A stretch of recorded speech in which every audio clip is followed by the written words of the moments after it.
പത്തനംതിട്ട കോന്നി കല്ലേരിയിൽ പശുക്കിടാവിന് ഒരു വന്യജീവി ആക്രമിച്ചു കൊന്നു എന്നാണ് വരുന്ന വാർത്ത. പശുക്കിടാവിനെ ആക്രമിച്ചത് കടുവ എന്നാണ് സംശയം. പ്രദേശത്ത് വനം വകുപ്പ് നിരീക്ഷണ ക്യാമറ സ്ഥാപിച്ചു. AV ജയശങ്കർ വിവരങ്ങളുമായി ചേർന്നു. ജയശങ്കർ, കടുവ തന്നെയാണോ? ഉറപ്പുണ്ടോ? ആശ്മി, എന്തായാലും കല്ലേലി കഴിഞ്ഞ ദിവസമാണ് ഇങ്ങനെ വന്യജീവി പശുക്കിടാവിനെ ആക്രമിച്ച് കൊല്ലുന്ന സാഹചര്യം ഉണ്ടായത്. ആളുകൾ പുറത്തെത്തി നോക്കിയപ്പോൾ ഇങ്ങനെ പശു പകുതി ജീവനോടെ കിടക്കുന്ന ഒരു സാഹചര്യമായിരുന്നു.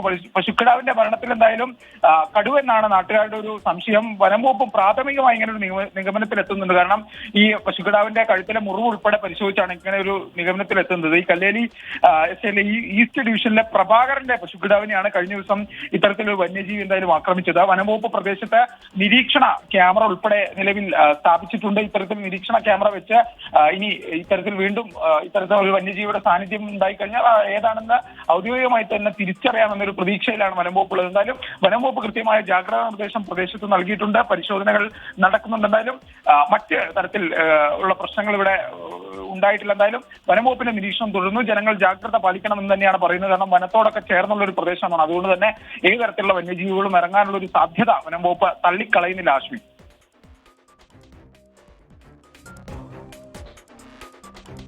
വാർത്തയുടെ വിവരങ്ങൾ നൽകിയത് കടുവ ഒരു പശുക്കിടാവിനെ കൊന്നു എന്നാ പറയുന്നത്.